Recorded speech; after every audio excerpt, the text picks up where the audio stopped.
It seems that your repeated assertion that it is by divine justice that the ahadiths destroy Mohammedan Islam has recently been vindicated by the fatwa, Mohammedan religious ruling, regarding the breastfeeding of a grown man by a grown woman among the believers.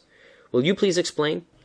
Although the statements that we make are always based upon Mohammedan Muslim authorities, many of our listeners still remain in doubt because of the incredible depravity, immorality, or stupidity of many of the subjects that we are investigating.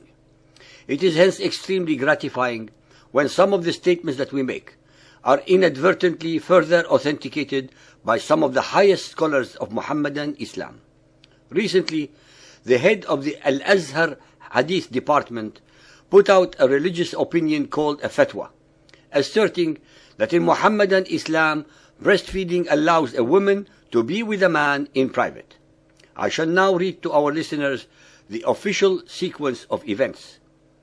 Dr. Izzat Atiyah explained his fatwa in an interview with Al-Watan Al-Yawm, the weekly of Egypt's ruling National Democratic Front Party. He said, "The religious ruling that appears in the Prophet's conduct, Sunnah, confirms that breastfeeding allows a man and a woman to be together in private, even if they are not family, and if the woman did not nurse the man in his infancy before he was weaned, providing that their being together serves some purpose, religious or secular." Being together in private means being in a room with the door closed, so that nobody can see them. A man and a woman who are not family members are not permitted to do this, because it raises suspicions and doubts.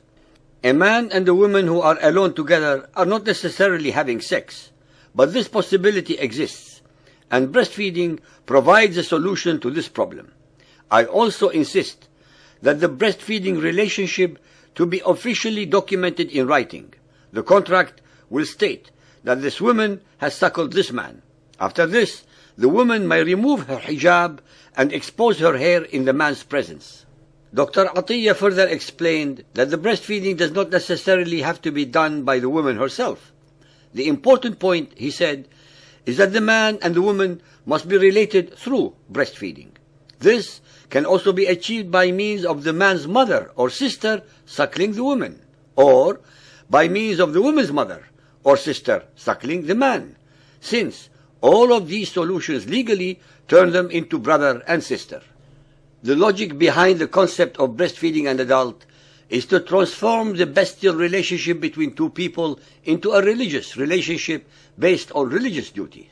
Since this breastfeeding takes place between two adults, the man is still permitted to marry the woman who breastfed him, whereas a woman who nursed a man in his infancy is not permitted to marry him. The adult must suckle directly from the woman's breast. This is according to a hadith attributed to Aisha, wife of the Prophet Muhammad, which tells of Salim, the adopted son of Abu Hudayfa, who was breastfed by Abu Hudayfa's wife when he was already a grown man with a beard by the Prophet's order. I shall now confirm the scholar's statement based upon the following accepted hadiths. Al-Tirmidhi Hadith 3173, narrated by Salama. Allah's Messenger said, "The only suckling which makes marriage unlawful is that which is taken from the breast and enters the bowels and is taken before the time of weaning." Sahih al-Bukhari Hadith 1.88, narrated by Abdullah bin Abi Mulaika.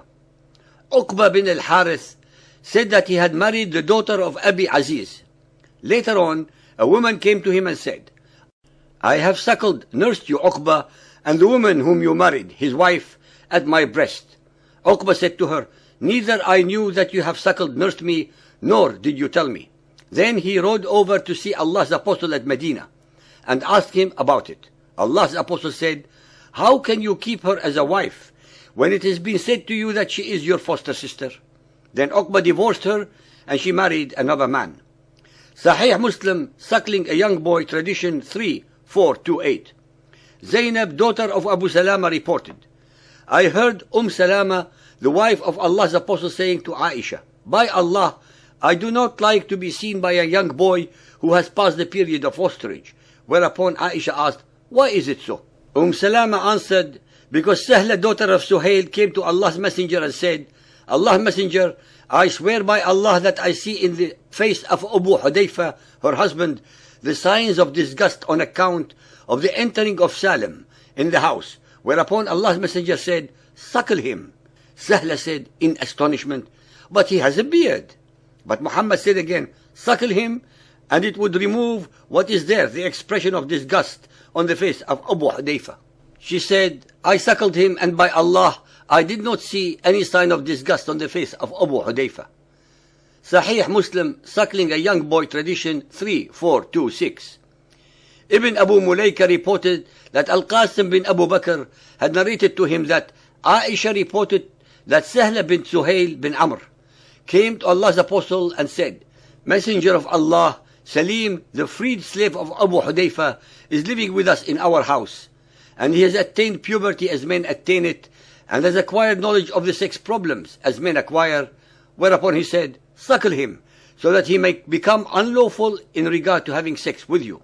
Ibn Abu Mulaika continued, I refrained from narrating this hadith for a year or so on account of fear. I met again with Al-Qasim and said to him, you narrated to me a hadith which I did not narrate to anyone afterwards. He said, what is that? I informed him. Whereupon he said, narrated on my authority, that Aisha had narrated that to me. Ladies and gentlemen, believers and unbelievers, here was a man who was afraid to narrate what he had heard and decided to keep this story to himself for more than a year. The man viewed this hadith with obvious trepidation regarding the innocence of this story and knew that there was something morally wrong with this unbelievable event. Even 1400 years ago, this type of story of a grown and married woman who would breastfeed a grown man, not her husband, so that she can be at home, so to speak, while he is around, was so immoral that it boggled the mind of its listener. That is why he kept his mouth shut for almost a year thereafter.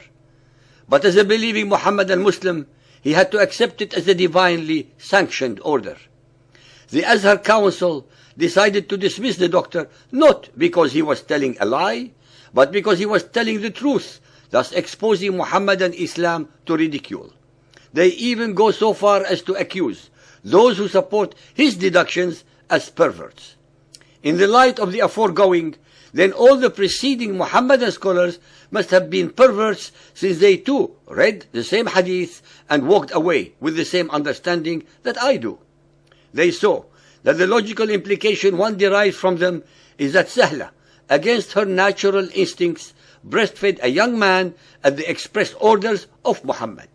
There are, of course, more hadiths regarding the above, but I'm sure these will suffice. Believers and unbelievers, I shall repeat once again, as I shall do so at every opportunity, that the worst nightmare of Muhammadan Islam is knowledge of the Quran, of the hadiths, and all their related subjects. Muhammadan Islam can only survive through subjugation, intimidation, terror, indoctrination, and the ignorance of its followers. They are, after all, its worst and foremost innocent victims. We have repeatedly made it crystal clear that the objective of this series is not to insult, humiliate, or degrade the followers of Muhammad, the so-called believers, but to enlighten them as well as all those so-called unbelievers around the world. Believers, all that we have ever asked you to do is to use your God-given faculties to think independently for yourselves, to read and investigate the very Bible that the Quran asserts was revealed directly to Moses and the Gospels to Jesus. Why depend on or accept the mullahs or anybody else's versions that are passed on to you with deliberate falsifications? You should at least ask yourselves why you are forbidden from studying the scriptures of other peoples, especially if the Quran is allegedly so superior to them. If the Quran is so superior, then you should not be afraid or hesitate from reading them. What could you possibly lose? After all, we are repeatedly told by the scholars of Muhammadan Islam that the Quran loves knowledge. So learn, and hence unchain your minds and liberate your souls.